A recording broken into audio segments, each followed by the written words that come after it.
Welcome to Krishna technical पाठशाला। Dear students, आज हम आपके सामने एक न्यू वैकेंसी लेकर के आए हैं जो वैकेंसी पंजाब स्टेट से बिलोंग करती है।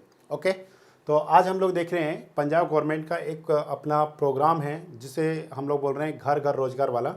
पंजाब गवर्नमेंट इनिशिएटिव अंडर घर घर रोजगार।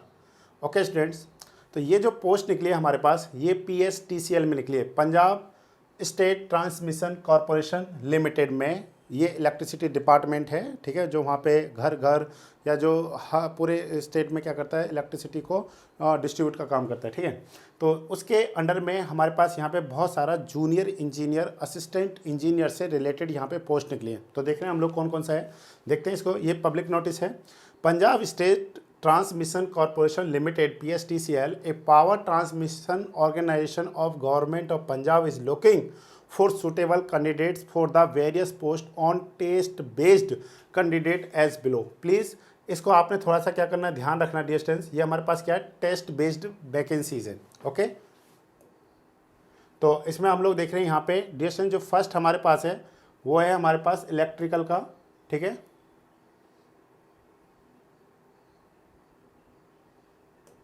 फर्स्ट जो हम लोगों ने देखा है ये हमारे पास है ए का, ए इलेक्ट्रिकल का, जिसमें कितना सीट है डिस्टेंस, टेंटेटिव पोस्ट है। ये पोस्टें क्या हो सकती हैं, कम या ज़्यादा हो सकती हैं। ए इलेक्ट्रिकल का डिस्टेंस, जो मेन हमने फोकस करना डिस्टेंस वो है हमारे पास ए सिविल का, मतलब असिस्टेंट इंजीनियर इन सिविल में। वो उसकी कितनी पोस्ट है डिस्टेंस, हमारे पास 6 पोस्ट हैं। कितना पोस्ट है डिस्टेंस, हमारे पास 6 पोस्ट है। उसके बाद अकाउंटेंट्स ऑफिसर्स का 7 पोस्ट है, आर्किटेक्ट का 1 पोस्ट है, जो असिस्टेंट मैनेजर या HR हैं उसका 2 पोस्ट है, ठीक है। IT में डिविजनल अकाउंटेंट जो है 10 है। जूनियर इंजीनियर ऑब्लिक सब स्टेशंस का टोटल कितना पोस्ट है डिस्टेंस, 200 पोस्ट है। जूनियर इंजीनियर ऑब्लिक सिविल, तो डिस्टेंस जो हमारे पास पोस्ट नंबर 2 है और जो पोस्ट नंबर 9 है, ये दोनों पोस्ट किसकी हैं, ये सिविल इंजीनियर्स के पोस्ट हैं। जूनियर इंजीनियर का कितना पोस्ट है डिस्टेंस, 15 पोस्ट है हमारे पास। Okay, junior engineer oblique communication का 15 है। टेलीफोन मशीन मैकेनिक का 15 है। लोअर डिवीजन क्लर्क या जो टाइपिस्ट हैं उसका कितना पोस्ट है डिस्टेंस, 140 पोस्ट है। Lower division clerk oblique accounts का 40 सीट है। टोटल जो हमारे पास है डिस्टेंस वो 491 पोस्ट है। कितना पोस्ट है डिस्टेंस, 491 पोस्ट है। तो हम लोग कह सकते हैं junior engineers for civil department में ऑलरेडी वाटर सप्लाई डिपार्टमेंट में ऑलरेडी हम 81 सीट पहले से PPSC जो पंजाब पब्लिक सर्विस कमीशन उसने पहले से निकाली हुई है। उसके बाद जो PSPCL है, सेम मतलब ये PSTCL है वो PSPCL है, ठीक है ना, पावर कॉरपोरेशन लिमिटेड जो है, तो उसमें भी JEE का कुछ पोस्ट आया है। बट वहाँ पे मेजॉरिटी ऑफ जो है वो इलेक्ट्रिकल जूनियर इंजीनियर्स की ज़्यादा है compare to civil engineer. But यहाँ पे हमारे को एक अच्छा हम लोग कह सकते हैं कि असिस्टेंट इंजीनियर का हमारे को यहाँ पे कितना पोस्ट मिला डिस्टेंस, 6 पोस्ट मिला है। तो हम लोग इसके लिए क्या कर सकते हैं, अपने आप को प्रिपेयर कर सकते हैं आने वाले टाइम में। इन्होंने बोला है, अच्छा इन्होंने आगे क्या बताया कि ये तो हमारे पास एक पब्लिक नोटिस है। अब हम लोग बोल रहे जो मेन एडवर्टाइजमेंट आएगा वो कब आएगा, the detail advertisement along the category wise breakup, eligibility criteria, pay scale, selection criteria and other terms and conditions will be available shortly on the PSTCL website www.pstcl.org.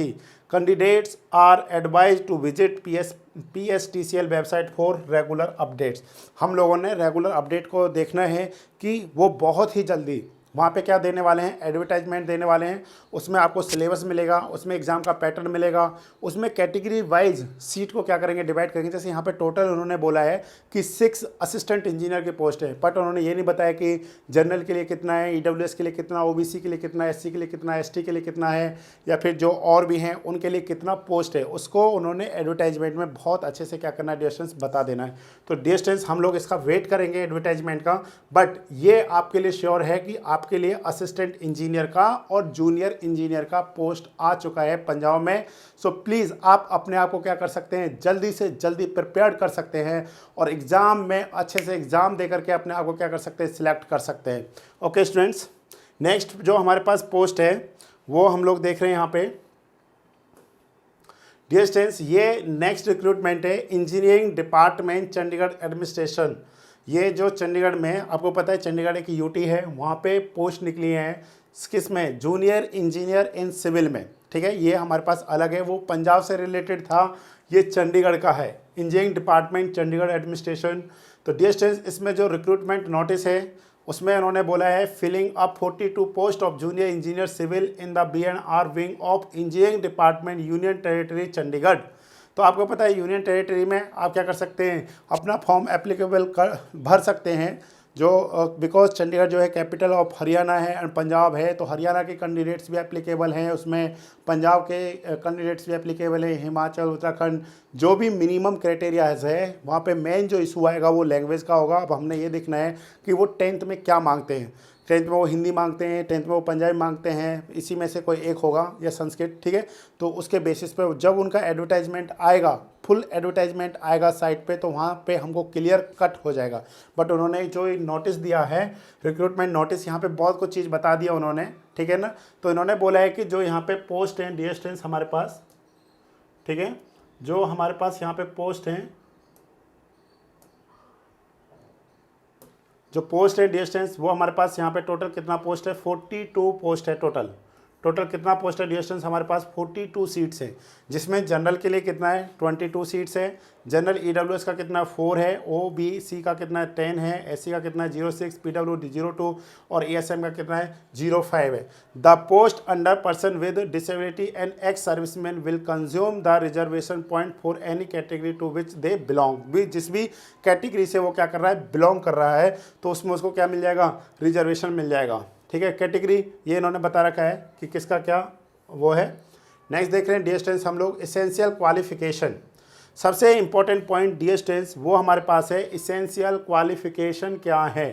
तो essential qualification for the post of junior engineer civil in the BR wing and UT Chandigarh. तो इसमें dear students first है हमारे पास condition 3 year diploma in civil engineering from a recognised board oblique university oblique institute not through corresponds और distance education. आपने देखा होगा कि बहुत सारे स्टूडेंट्स क्या करते हैं कि कॉरस्पॉन्डिंग में या फिर डिस्टेंस से डिप्लोमा को कंप्लीट करते हैं, तो वो कैंडिडेट्स इस रिक्रूटमेंट के लिए एप्लीकेबल नहीं है। ओनली वो स्टूडेंट्स एप्लीकेबल है जिन्होंने रेगुलर बेस में अपना एडमिशन कराया है, प्रॉपर वे में उन्होंने एक रिकॉग्नाइज्ड यूनिवर्सिटी से या कॉलेज से अपने डिप्लोमा को क्या किया है, कंप्लीट किया है।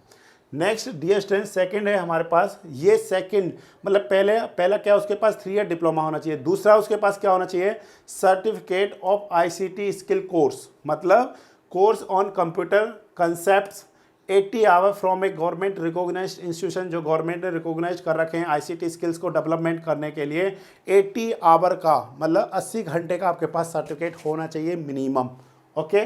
दूसरा है reputed institute which is an ISO 9001 certified. ऐसा नहीं है कि आप जा कर के किसी भी इंस्टीट्यूट से कर ले रहे हैं, पहले आपको ये पता करना पड़ेगा कि सर जो आप सर्टिफिकेट देंगे वो ISO 9001 के अंडर में है या नहीं है, ठीक है ना। तो वो वहाँ पे लिख करके देते हैं अपना सारा कुछ, तो वो होना चाहिए ISO Indian standard organisation 9001 certified और डिपार्टमेंट ऑफ द इलेक्ट्रॉनिक्स, ठीक है, रिलेटेड और of computer course of government of India और from the NIEL and its authorized institute at the time of their appointment। ये किस टाइम पे चाहिएगा distance of their appointment के टाइम पे हमारे को चाहिएगा। दूसरा हमारे को क्या है नेक्स्ट जो हम लोग देख रहे हैं यहाँ पे note 1, those candidates who have acquired degree in civil engineering disciplines from the recognized institute oblique university and approved by the joint committee of the AICT UGC DC। आपको पता है कि कोई भी जो कॉलेज है वो AICT से अप्रूव होना चाहिए, UGC से जो भी यूनिवर्सिटीज़ होती हैं इनसे अप्रूव्ड होना चाहिए, तभी आप उस कॉलेज से अगर आपने क्या लिया हुआ है डिग्री, मतलब बीटेक वाला भी क्या है एप्लीकेबल है, ओनली डिप्लोमा वाला ही एप्लीकेबल नहीं है, बीटेक वाला भी इसमें एप्लीकेबल है dear student, okay. Will be considered at par with the basic qualification of the diploma in civil engineering, परंतु उसके पास क्या होना चाहिए बेसिक क्वालिफिकेशन। ऑब्वियसली बीटेक वाले के पास डिप्लोमा वाले से ज़्यादा ही नॉलेज होती है, इसमें आपको टेंशन लेने की जरूरत नहीं है, बेसिक आपको पता ही है। The candidates who have certificate, मतलब जिन कैंडिडेट्स के पास क्या है डिप्लोमा है, बैचलर्स और masters degree in the computer science from any recognised institutions oblique university need not have ICT skills course certified, मतलब जिन्होंने जैसे कि अगर कोई सर्टिफिकेट है कंप्यूटर का, या फिर उन्होंने कोई डिप्लोमा कोर्स किया हुआ है 1 साल का 2 साल का, या फिर उनके पास डिग्री है कंप्यूटर साइंस की, या फिर उनके पास क्या है मास्टर डिग्री है, तो उन स्टूडेंट्स के लिए ये कंडीशंस क्या नहीं है, ज़रूरी नहीं है, क्योंकि ऑलरेडी उनके पास वो पहले से ही है। तो ये इन्होंने यहाँ पे लिख करके दे दिया है। बट जो स्टूडेंट्स ने कोई भी कंप्यूटर से रिलेटेड उनके पास अगर कोई भी डॉक्यूमेंट नहीं है, तो उनके पास एटलीस्ट इस ये जो 80 आवर का ये उनके पास क्या होना चाहिए, सर्टिफिकेट होना चाहिए। ओके स्टूडेंट्स, द कैंडिडेट, ठीक है। नेक्स्ट देख रहे हैं हम लोग एज ऑन 01/01/2021 के अकॉर्डिंग आपका एज दिया जाएगा 1 जनवरी 2021 के अकॉर्डिंग। जैसे हमारे पास जनरली है EWS के लिए कितना होगा, 18 से 37 साल होगा, ठीक है। दूसरा OBC के लिए 18 से 40 साल है, ठीक है। और जो हमारे पास क्या SC कैटेगरीज के लिए 18 से 42 है।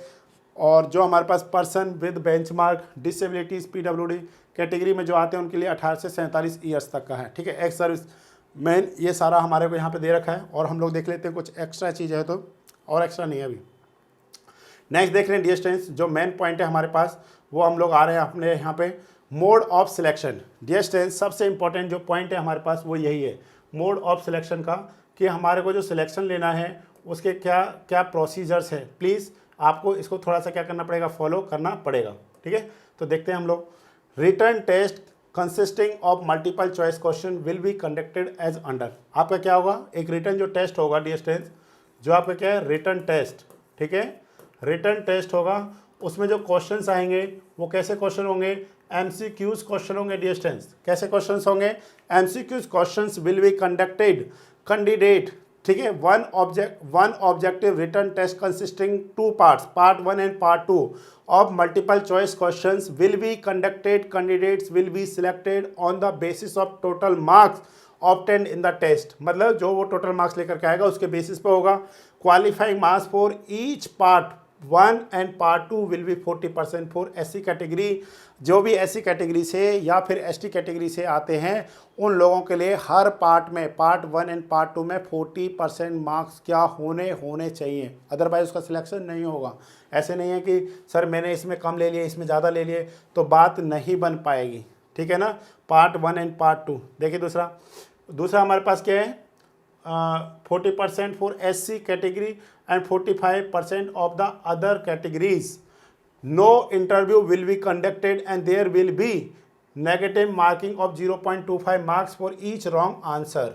The candidate who have appeared in the final examination of the eligibility qualification can also apply for the post. Such candidates will have to produce the certificate of eligibility criteria on the date of verification of the documents. Please, the candidate who have appeared in the final examination of the eligible qualification can also apply the post, but such candidates will have to produce the certificate of eligibility criteria on date of verification of the documents. तो dear students, ये आपके लिए एक अच्छा point है कि जिन बच्चों के पास 80 आवर्स का नहीं है उनको जिस दिन आपका डॉक्यूमेंट वेरिफिकेशन होगा, जैसे आपका टेस्ट हो गया, टेस्ट में आप सिलेक्ट हो गए, सिलेक्ट होने के बाद आपका क्या होगा, डॉक्यूमेंट वेरिफिकेशन होगा, उस दिन आपके पास वो ICT का सर्टिफिकेट होना चाहिए। अगर उस टाइम पे आपके पास ICT का सर्टिफिकेट नहीं है तो आपको क्या कर दिया जाएगा, बाहर कर दिया जाएगा, बिकॉज आप जो फॉर्म भरने की करेक्ट जो कंडीशंस थी उसको क्या नहीं कर रहे हैं, फुलफिल नहीं कर रहे हैं। तो डिस्टेंस प्लीज़ ये पॉइंट आपके लिए बहुत ज़्यादा इंपॉर्टेंट है, जो सेकंड पॉइंट है, ठीक है। तो यहाँ पे इन्होंने लिखा है verification of documents otherwise there candidate shall be rejected state way without any notice. उसको कोई भी नोटिस नहीं दिया जाएगा, बाहर कर दिया जाएगा। डियर स्टूडेंट्स, सबसे इंपॉर्टेंट है हमारा सिलेबस। जब भी आप कोई भी एग्ज़ाम देने जाते हैं, अगर आपको सिलेबस के बारे में नहीं पता है अच्छे से, तो आपके सिलेक्शन होने के चांसेस उतने ही क्या होते हैं, कम होते हैं। मतलब आपको जब भी एग्ज़ाम देना है तो सिलेबस वाइज, टॉपिक वाइज आपको पता होना चाहिए कौन सा टॉपिक पूछा गया, कौन सा टॉपिक छोड़ा गया है। अदरवाइज जो नहीं पूछा गया उसको पढ़ करके जाएंगे, जो नहीं पूछा उसको छोड़, मतलब जो पूछा उसको छोड़ करके जाएंगे, तो फिर रिजल्ट आप समझ रहे हैं क्या होने वाला है। तो डियर स्टूडेंट्स, यहाँ पे हमारे पास क्या है, इसमें पार्ट ए और पार्ट बी में इन्होंने क्या किया है, कोर्स को डिवाइड किया है। पार्ट ए में मतलब जो इन्होंने बोला है स्ट्रक्चरल मैकेनिक्स, स्ट्रक्चरल मैकेनिक्स नहीं है, स्ट्रक्चरल एनालिसिस होता है। कंक्रीट टेक्नोलॉजी CT है। Design for reinforce concrete and steel structure, construction material building construction, water supply waste water engineering, soil and foundation engineering, highway engineering. Dear students, इन 7 topic से कितने कितने questions आएंगे, 10 questions आएंगे। तो 10 × 7 इक्वल टू कितना हो जाएगा डियर स्टूडेंट्स, 70 क्वेश्चंस हो गए। और हर क्वेश्चन 1 नंबर का है, तो इसका मतलब कितना हो गया, 70 मार्क्स का भी हो गया। और डियर स्टूडेंट्स, जो हमारे पास ये वाले जो टॉपिक्स हैं, जिसमें अप्लाइड मैकेनिक्स है, कंस्ट्रक्शन मैनेजमेंट एंड अकाउंट्स है, क्वांटिटी सर्वेइंग एंड वैल्यूएशन है, फ्लूइड मैकेनिक्स है, इरिगेशन इंजीनियरिंग सर्वेइंग, मतलब टोटल जो हमारे पास सब्जेक्ट हैं, अगर हम लोग टेक्निकल की बात करते हैं तो डियर स्टूडेंट्स टोटल सब्जेक्ट आपके पास कितना है, 13 सब्जेक्ट्स है। तो जिसमें से 7 सब्जेक्ट्स 10 मार्क्स के हैं, 5 सब्जेक्ट्स कितने आपके 5 मार्क्स के हैं। सो प्लीज़ इस तरीके से आपका क्या होगा, तैयार हो जाएगा। 70 + 30 ये कितने का, 30 मार्क्स का है, तो टोटल कितने का बन जाएगा डिस्टेंस, 100 मार्क्स का बन जाएगा। नेक्स्ट इन्होंने बोला है कि जो क्वेश्चन का लेवल होगा डिस्टेंस, वो जो डिप्लोमा के स्टूडेंट्स को पढ़ाया जाता है उस लेवल का होगा। मेरा कहने का मतलब सिंपल, आपको बेसिक आपसे पूछा जाएगा, छोटा छोटा जो बेस होता है सिर्फ आपसे वो जाना जाएगा। मल्टीपल, नेक्स्ट जो पार्ट है डिस्टेंस वो हमारे पास है multiple choice question part having. English कितने मार्क्स का डिस्टेंस, 20 मार्क्स का है। मेंटल एबिलिटी कितना है, 20 क्वेश्चंस हैं। मेंटल एबिलिटी में जनरली हमारे पास क्या आती है, रीजनिंग होती है, ठीक है, रीजनिंग के क्वेश्चंस होते हैं ज़्यादातर, और सिंपल क्वेश्चंस होते हैं जो ऑलरेडी हम लोग बहुत सारे एग्जाम्स दे रखे हैं, बहुत सारे एग्जाम स्टूडेंट्स देता रहता है, तो वहाँ पे वो क्लियर कर लेता है। जो एडिशनल है डिस्टेंस, वो आपके पास यहाँ पे कंप्यूटर एप्टीट्यूड है, जिसका कितने मार्क्स का आएगा, 10 मार्क्स का बनेगा, ठीक है। तो यहाँ पे time duration for the written test, तो कितने घंटे का डिस्टेंस, 3 आवर का पेपर है, 3 घंटे का पेपर है, जिसमें आपसे टोटल क्वेश्चंस कितने पूछे जाएंगे डिस्टेंस, 3 घंटे में 150 क्वेश्चन आपसे पूछे जाएंगे। 150 क्वेश्चंस 180 मिनट्स में होगा। इसका सिंपल सा मतलब है डिस्टेंस, क्वेश्चन का लेवल बहुत टफ नहीं होने वाला है, क्वेश्चन का लेवल एसएससी जेई वाला होने वाला है। जो हम लोग एसएससी जेई देते हैं, सिंपल क्वेश्चंस आते हैं, कुछ क्वेश्चंस होते हैं जो आउट ऑफ मतलब रेंज रहते हैं स्टूडेंट से, जो सॉल्व नहीं हो रहे होते हैं, ठीक है ना। बट मेजॉरिटी ऑफ क्वेश्चंस जो होते हैं वो बिल्कुल सिंपल क्वेश्चंस होते हैं। सिंपल आपको थ्योरी मैं दोबारा बोल रहा हूँ इस पॉइंट को, सिंपल आपको थ्योरी अच्छे से क्लियर होनी चाहिए। अभी थोड़ा सा ट्रेंड चल गया है कि मैं 1000 क्वेश्चन सॉल्व कर लूँ, 2000 क्वेश्चन सॉल्व कर लूँ। यार मेरा अपना ऐसा मानना है, ये मेरा अपना पर्सनल एक्सपीरियंस है, पहले आप अपनी थ्योरी को अच्छे से बनाइए, क्योंकि अगर जो क्वेश्चन आपने तैयार किया अगर वो क्वेश्चन एग्जाम में नहीं आता है तो आपके मतलब क्या है, फेल होने के चांसेस होते हैं। बट अगर आप थ्योरी को अच्छे से करते हैं तो डिस्टेंस थ्योरी से बाहर कोई क्वेश्चन नहीं रहता है। तो पहली जो आपकी कंडीशन है किसी भी एग्ज़ाम को क्वालिफाइड करने का, वो होता है थ्योरी को बहुत अच्छे से बनाना, थ्योरी के एक एक पॉइंट को अच्छे से क्या करना, पढ़ना, सारे सब्जेक्ट वाइज। अब इसमें आपने इंपॉर्टेंस सबसे ज़्यादा किसको देना है, दीज 7 सब्जेक्ट्स को ज़्यादा इंपॉर्टेंस देना है कंपेयर टू दिस। अब यहाँ पे ये है कि हाईवे इंजीनियरिंग में हम लोग जनरली किसको पढ़ते हैं, इसमें रेलवे इंजीनियरिंग नहीं है, ध्यान देना, ना इसमें ब्रिज इंजीनियरिंग है, ना इसमें एयरपोर्ट है, ना इसमें डॉक एंड हार्बर, ये सब नहीं है, ओनली हाईवे इंजीनियरिंग है। आप जस्ट एन खन्ना का बुक लीजिए, उसको पढ़िए अच्छे से, 1 लाइन बाई लाइन उसको अच्छे से रीड कर लीजिए, आपका सारा क्वेश्चन उसी में से आएगा, एक भी क्वेश्चन आपका उससे बाहर नहीं हो सकता है। और डिस्टेंस प्लीज़ आपने कोड पढ़ने पड़ेंगे, IRC 58 एंड IRC 37। आप सिंपली क्या कर सकते हैं, ईच एंड एवरी क्वेश्चन को सॉल्व कर सकते हैं।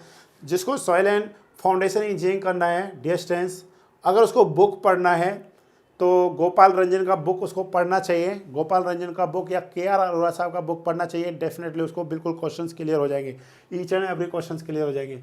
Water supply and waste water engineering के लिए SK गर्ग है, construction material and building construction, इसके लिए बहुत सारी बुक्स हैं। डिस्टेंस यहाँ पे थोड़ा सा टफ होता है इसका क्वेश्चन सॉल्व करना। Design of reinforced concrete and steel structures के लिए only code IS 456 2000 and IS 800 2007 पढ़ लीजिए, आपका each and every question solve हो जाएगा। Okay students, concrete technology structure analysis simple सा बेसिक है, इसको आप कर सकते हैं किसी से भी, ठीक है ना। तो सर्वेइंग को अगर आपने बहुत अच्छा बनाना है किसी भी एग्ज़ाम के लिए डिस्टेंस, तो मैं आप सबसे रिक्वेस्ट करूँगा कि सर्वेइंग को आप KR अरोड़ा के जो बुक है उससे पढ़िए, सबसे बेस्ट बुक है, बहुत अच्छे से उन्होंने एक्सप्लेन किया ईच एंड एवरी टर्म्स को। तो डिस्टेंस ये हमारे पास था प्रोसीजर, इस प्रोसीजर को आपने समझ लिया अच्छे से, ठीक है। सिलेक्शन प्रोसीजर हो जाएगा, जिस दिन टेस्ट देंगे उससे अगले दिन आपके लिए आंसर की आ जाएगी, आप क्वेश्चंस को क्या कर सकते हैं, ईजिली सॉल्व कर सकते हैं। तो डिस्टेंस नेक्स्ट हमारे पास है यहाँ पे scheduled for display on list and conducted on the return test. तो online filling and submission of the application start date कितने से डियर स्टूडेंट 8 मार्च से हो जाएगा, पोर्टल पे आ जाएगा आपका। Last date for deposit of the application of fees 30 मार्च है। नेक्स्ट है display of fee confirmation list of candidates who submits application and fee within the schedule date, तो 5 मार्च को आ जाएगा। Submission of proof of deposit of fees in case name is not existing fee confirmation list, तो आप 12 तारीख को कर सकते हैं। Display of schedule for conducting of the return test will be displayed on website after the closing date of advertisement. मतलब ये simple सा है कि अगर आपको 12 अप्रैल तक तो यही बताना है फीस है या नहीं है, इसका मतलब है ये एग्ज़ाम अगर होने के चांसेस हैं तो मई में हो सकते हैं। मतलब थोड़ा तो टाइम आपको मिलेगा ना पढ़ने के लिए, तैयार करने के लिए। तो डियर स्टूडेंट्स ये हमारे पास था, इसलिए हमने इन चीज़ों को थोड़ा सा समझने की कोशिश की है। ओके, ये हमारे पास सेकंड एडवर्टाइजमेंट था। डियर स्टूडेंट्स नेक्स्ट हम लोग देखते हैं, ये हमारा एक सब्जेक्ट है जो हमने कृष्णा टेक्निकल पाठशाला पे इसको बहुत अच्छे से क्या किया है, पढ़ाया डियर स्टूडेंट्स, कि जो भी student PPSC Punjab public service commission में जो जेई का पोस्ट निकला है डियर स्टूडेंट्स, और दूसरा जो अभी जिस एडवर्टाइजमेंट की हमने बात की है चंडीगढ़ में, उसमें भी ये टॉपिक दे रखा है construction management and accounts. Construction management and accounts का KTP की ऐप पे हमने पूरे सब्जेक्ट्स को एज पर नोटिफिकेशन में जो सिलेबस दिया हुआ है उसके एक एक पॉइंट को कंसीडर, एक एक पॉइंट को ध्यान में रख करके हमने क्या किया, उसको कोर्स को कंप्लीट किया है। तो डियर स्टूडेंट्स जब आप हमारे KTP ऐप पे जाएंगे, KTP क्लासेस ऐप पे जाएंगे डियर स्टूडेंट्स, तो इसका जो लिंक है वो ऑलरेडी हम लोग डिस्क्रिप्शन में देंगे आपको। वहाँ पे आप जाएंगे तो कंस्ट्रक्शन मैनेजमेंट एंड अकाउंट्स का आपको जो वीडियोस मिलेंगे वो डियर स्टूडेंट्स आपको 30 वीडियोस मिलेंगे। शॉर्ट नोट्स PDF मिलेगी डियर स्टूडेंट्स आपको वहाँ पे। नेक्स्ट जो आपको वहाँ पे टेस्ट मिलेंगे वो हम आपको 10 टेस्ट देंगे डियर स्टूडेंट्स, जिससे आप अपनी प्रैक्टिस को बहुत अच्छे से क्या कर सकते हैं, परफॉर्म कर सकते हैं, और आप एक ही कोर्स से दोनों एग्ज़ाम को क्या कर सकते हैं, टारगेट कर सकते हैं, PS TCL एंड PPSC का। डियर स्टूडेंट्स अगर आपको कोई भी इंडिविजुअल सब्जेक्ट भी अगर आपको पढ़ना है, प्लीज़ आप हमसे कांटेक्ट कर सकते हैं एट दिस नंबर 9877580530 पे, कि सर मेरे को RCC पढ़ना है, या मेरे को एनवायरनमेंट पढ़ना है, या मेरे को सर ओनली यही पर्टिकुलर सब्जेक्ट पढ़ना है, मैंने और सारे सब्जेक्ट्स को अच्छे से बनाए हुए हैं, या मेरा इस सब्जेक्ट में कॉन्फिडेंस नहीं बनता है। प्लीज़ आप हमसे विज़िट कीजिए और आप अपनी प्रिपरेशन को बहुत अच्छे से कीजिए। Okay, thank you.